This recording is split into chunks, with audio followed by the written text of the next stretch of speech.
didn't have to continue with uh, falsehood. Okay. Okay. Let's finally. Sometimes you use a lot of common sense when you. Common sense is very important. So finally, we were on this. We're discussing how to get a story, isn't it? Um, Setting off to get a story. So the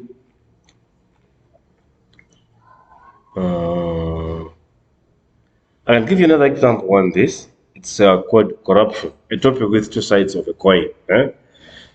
But how would you answer in the case of the tender board member or the tax evading X? Okay, now that one we discussed. And remember where we say, be careful when you might find somebody say evaded taxes rather.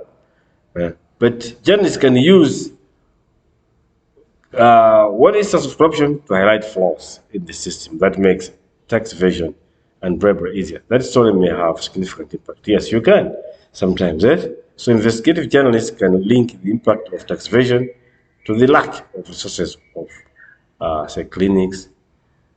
They can explain the public problem rather than simply bemoaning it. And if the way functions and parties use and corruption fight or finger pointing to take the spotlight away from their own misdeeds. These journalists have informed readers about the hidden process of their country's politics. Sometimes we'll be talking about politics, let's say, how corruption has grown maybe in this administration. But you find those who are finger pointing, they were equally corrupt. So you must be careful with the sources.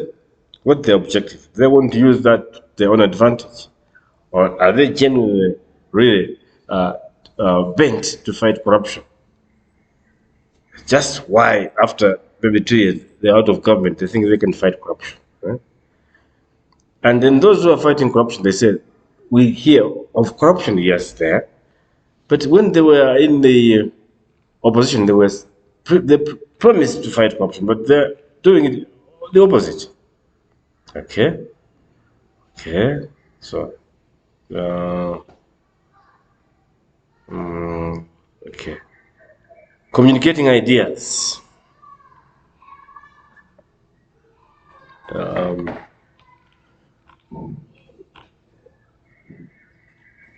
What I was saying there, to avoid wasting time in a story follow-up, it can be useful to think in terms of minimum and maximum.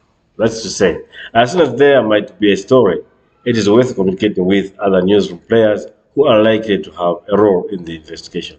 Okay, so don't do it alone. Say we should know that I can do it. No, right? So this is an essential part of team building, managing a project through good working relationships by communicating with trusted colleagues and decision makers as soon as a story starts shaping up. The foundations for a powerful team and good treatment of your project and publication pages will already be established. So use common sense. Number one, communicate directly and do not post wildly about the upcoming story in a general newsroom meeting. eh? Office doors sometimes need to be closed. Be quiet. Select team members carefully, people you can trust to be discreet themselves. And then do not give away every detail of your work. It is still only a proposed story that needs more checks.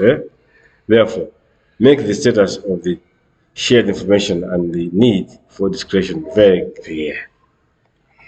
Don't reveal everything. No. Okay. So next time we meet, yeah, choose those you can trust. Otherwise, people will reveal everything, and then the story will end up nowhere. Because the sources might know, they might find a way to block it. Eh? Uh-huh.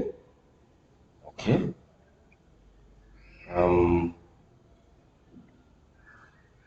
so, just a recap. Um,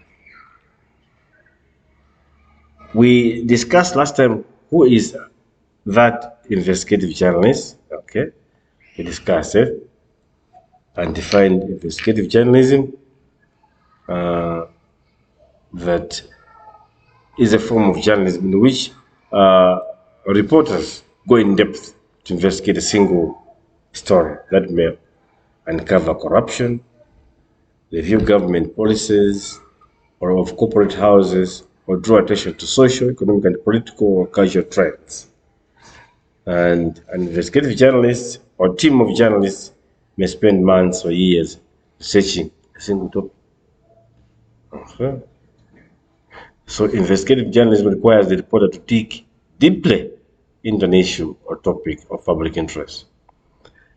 What is public interest? We discussed that word. Public interest refers to quality, whether by a community will, that's a public interest refers to a quality whereby a community will be disadvantaged by not knowing this information, or will benefit either materially or through informed decision making by knowing it. Okay, so sometimes information that benefits one community may disadvantage another. For example, forest dwellers can demand better prices if they know the market value of trees that logging companies want to fell. Okay, that's just an example of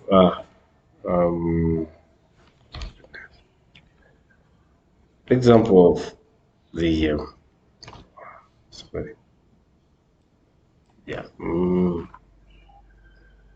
So the myths of investigative journalism, qualities, yes. And today we were on setting off to find a story.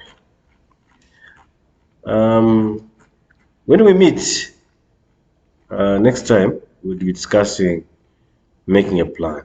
Okay, how do you make a plan on this when you're doing this?